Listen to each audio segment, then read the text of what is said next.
Mirá si habré hecho cosas para hacer la tardela que hasta tengo una colección de tejidos que no me acordaba que existía.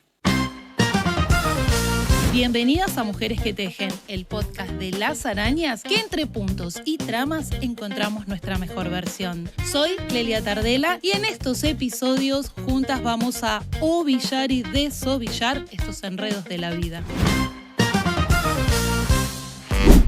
Buenas, bienvenidas a otro episodio de Mujeres que Tejen. Un poquito te mentí al principio porque no es que no me acordaba, es que hay una colección de vida, además de tejidos, acá en La Tardela. Y la voy descubriendo de a poco y ustedes son las que me inspiran en esa búsqueda. Siempre me están preguntando cómo hago para tener mi negocio, cómo fueron esos pasos de crecimiento. Y la realidad es que no siempre fui esto que ves ahora y seguramente también iré evolucionando y eso es lo que espero. Hubo momentos de mi vida donde los viví con otro acelere, sin tanta planificación, sin tanta organización, pero siempre hubo algo que no faltó en mi vida: las ganas de hacer. Y ahí apareció, como ustedes ya saben, el tejido. Muchas veces he contado de cómo surgí en el garage de mi casa y cómo fui pasando hasta llegar al mundo de las redes sociales y a hoy ser La Tardela y tener una gran plataforma de cursos online. Pero el sueño no comenzó ahí. El sueño comenzó con el diseño, con crear mis propias prendas de tejido, tal vez con estar en una pasarela con muchas mujeres desfilando mis prendas, cosa que ahora sucede, pero de una manera diferente. Y este episodio está destinado a eso, a tratar de contarte un poco más de mí desde la flexibilidad, de cómo las cosas pueden empezar de una manera y terminar en otra. Chicas, como el crochet mismo. Viste que vos empezás el tejido, empezás esta hechicera divina y de repente se va transformando.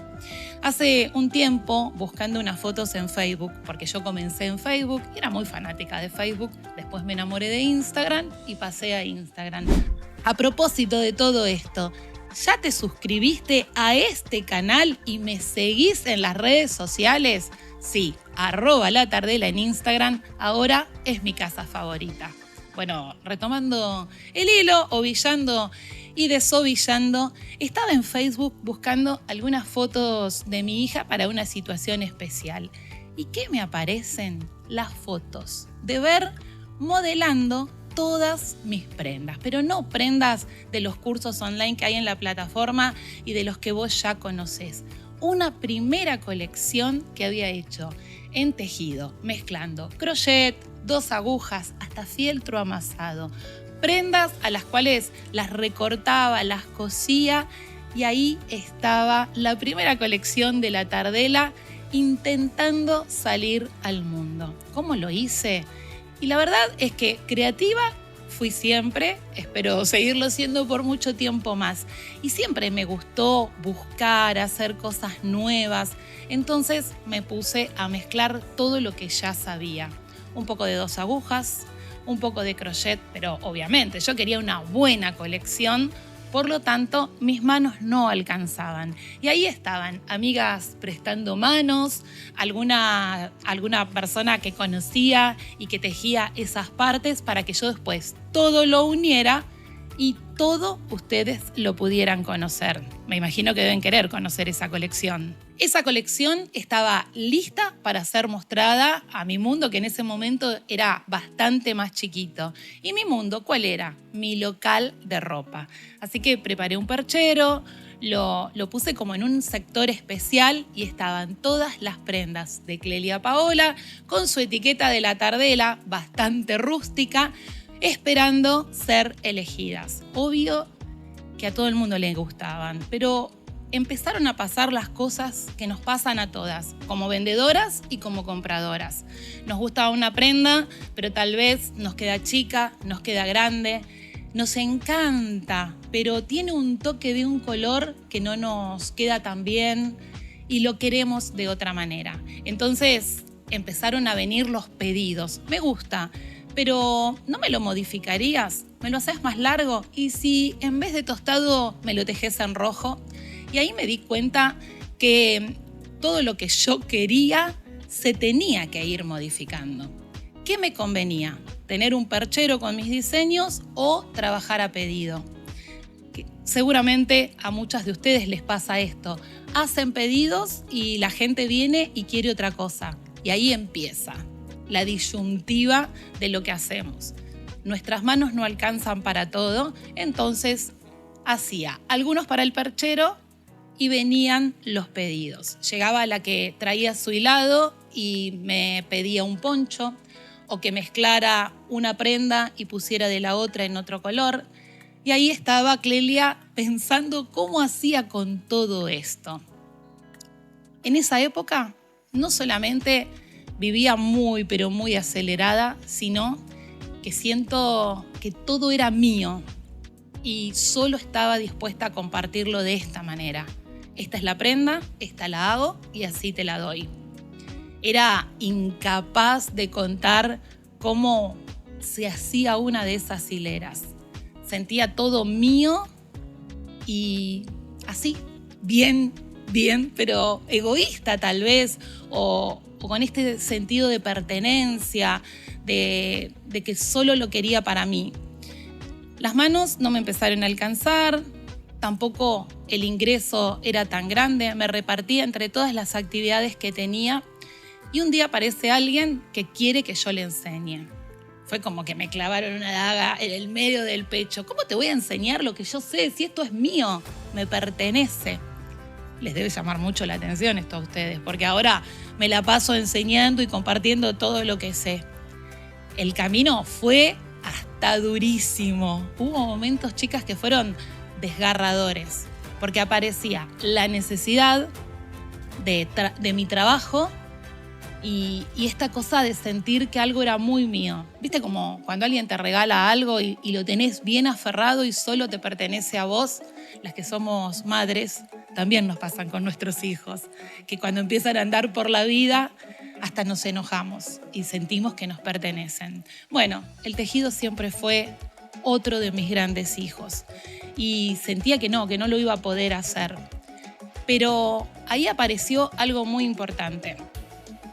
Lo que a mí me generaba el tejido, ¿por qué no compartirlo con otras? Y el miedo a perder lo que era mío. Un poco, si lo comparto ya no es más mío. Hoy te puedo decir que, claro, si lo comparto es multiplicador, si lo comparto tengo más creatividad, pero en ese momento no fue así. Y ahí vinieron algunas imágenes que nos pasan a nosotras. Empecé a sentir que si no hacía espacio, lo nuevo no iba a llegar. ¿Viste cuando vos te querés ir a comprar un par de zapatos o ves una prenda nueva y decís, ¿dónde la voy a guardar si mi placar está explotado? ¿Qué tenés que hacer para que en ese placar entre algo nuevo? Sacar algo de lo viejo, sacar algo de lo que ya no usás o tal vez algo que te queda chico. ¿Por qué nos aferramos tanto a las cosas? Bueno, yo hice lo mismo. Hice lugar, empecé a compartir lo que sabía y ahí empezó todo a crecer.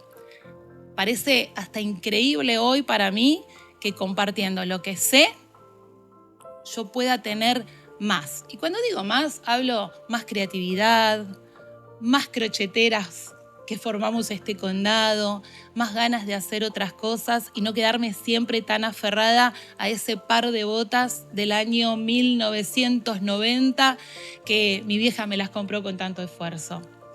Abrir el espacio para que llegue lo nuevo es uno de los grandes pasos que por lo menos di yo en la vida.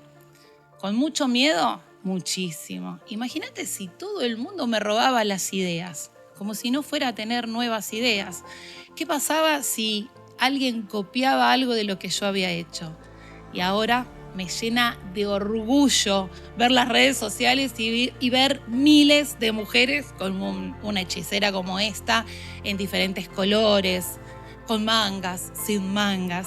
No hay nada más lindo que lo que vos creás sea compartido y disfrutado por otros. Sí, como los hijos.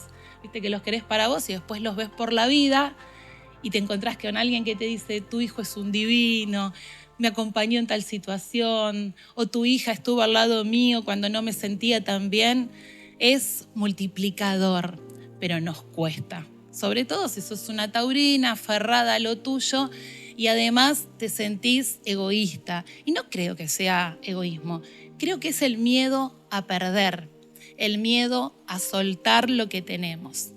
Así la Tardela empezó a crecer y empezaron a venir las alumnas, empecé a compartir lo que sabía, me di cuenta que lo que tenía era mucho más que ese placar todo abarrotado. Cuando empecé a mover abajo de la percha, que había una camisa, había 2 o 3 más. Bueno, así empezó a surgir todo lo que hago. Pero vinieron otros miedos. Porque cuando las mujeres venían a casa, había que tener una estructura, un reglamento, ya sea en cuanto a la comodidad, a los horarios, a los espacios. Y la realidad es que mi necesidad económica se ponía siempre frente a mí. Generar dinero era el objetivo. Y muchas veces eso le ganaba a todo. Le ganaba a la estructura, le ganaba a los sí y se perdían los no. Pero empecé a buscar un poco el rumbo de qué es lo que iba a hacer y cómo quería.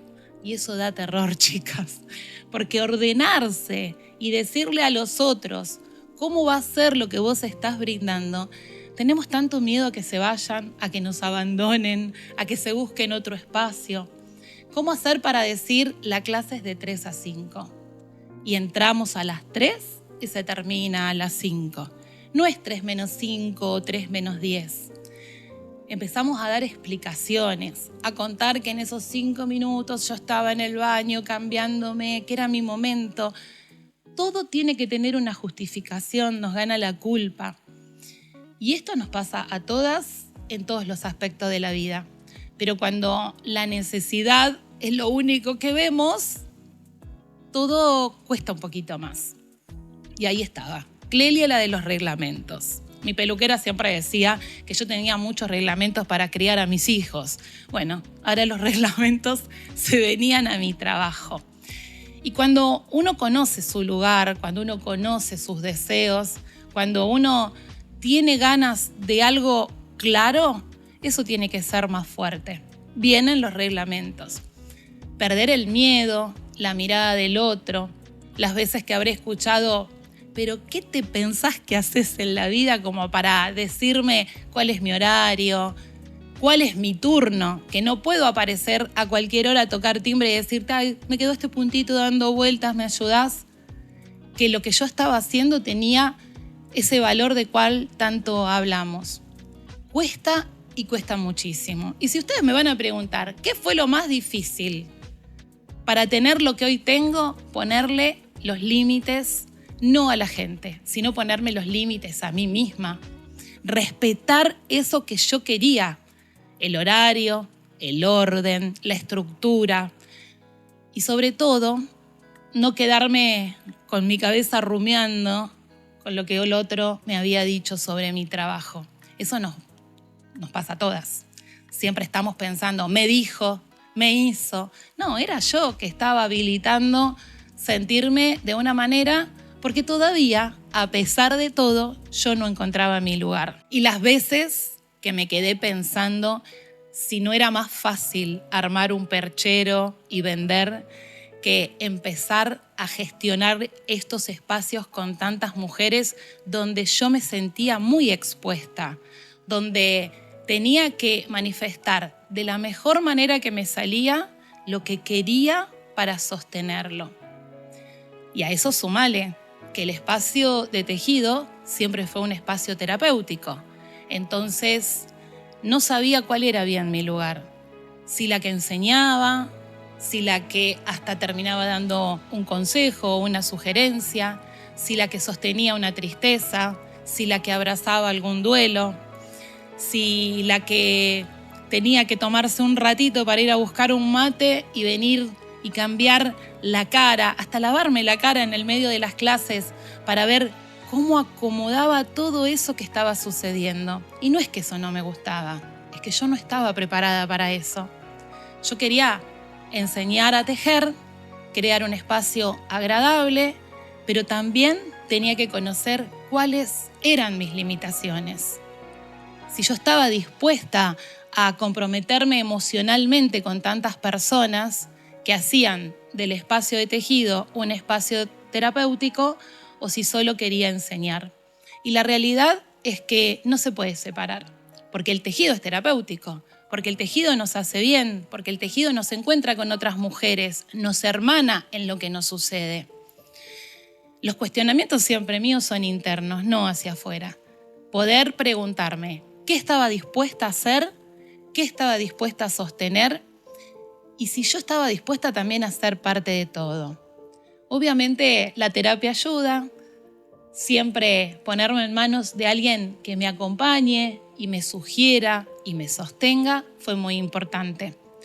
Decidir que ese espacio es terapéutico, es un espacio de encuentro, es un espacio de mujeres que son amigas, pero poder dar un pasito al costado y dejar que esas relaciones sean de ellas y yo siguiera siendo la profe crochetera. También me dio miedo, porque si yo me corría de ese lugar y las personas no se sentían tan cómodas, se iban a ir. ¿Se dan cuenta que el miedo está siempre presente en todo lo que hacemos?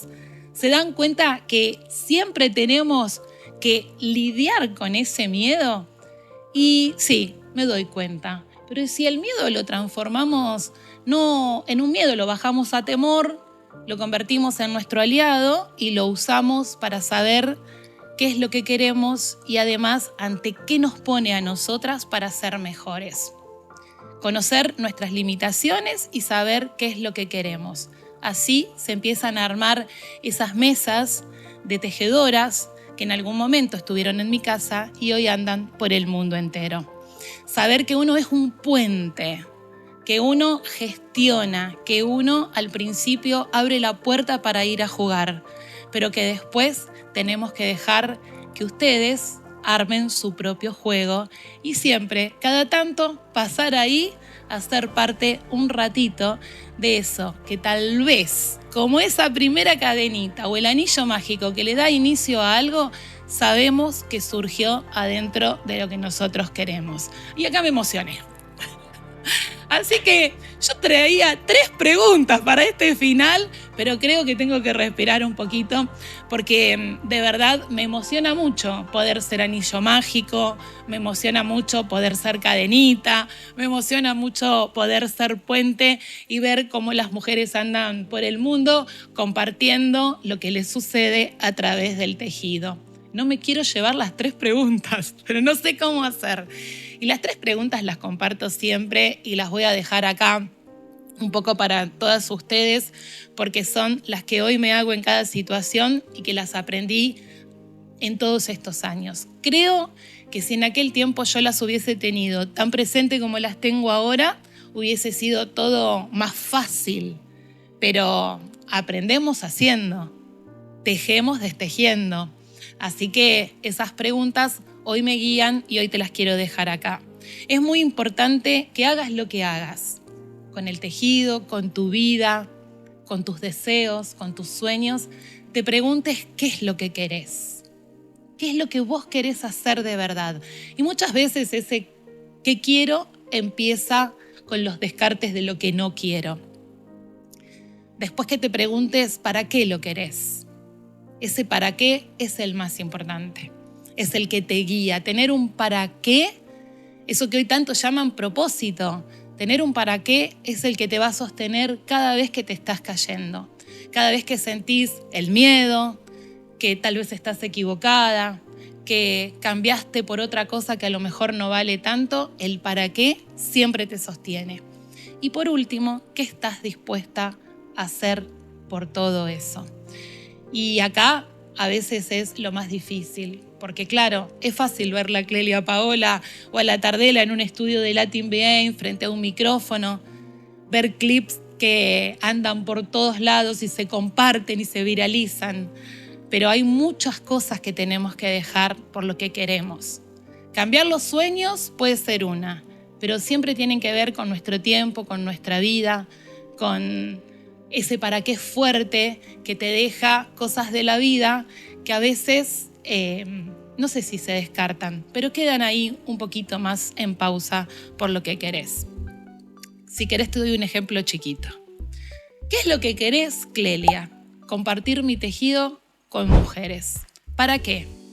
Para que sientan el poder que tiene ser tejedora. Que la vida es más fácil cuando vos haces las comparaciones con ese tejido. ¿Y qué estoy dispuesta a hacer por eso? A veces es dormir menos, a veces es viajar muchos kilómetros, a veces es sentarme y emocionarme y no saber para dónde voy. Otras veces es quitarle tiempo a mis amigas, a veces a mis hijos, a veces el cansancio se siente en el cuerpo, a veces se invierte dinero sin tener un rumbo certero, pero el para qué es más fuerte. Y también estoy dispuesta a seguir compartiendo mi vida con mujeres como vos que tejen con ovillos, con agujas y con mucho, pero mucho amor y muchas emociones.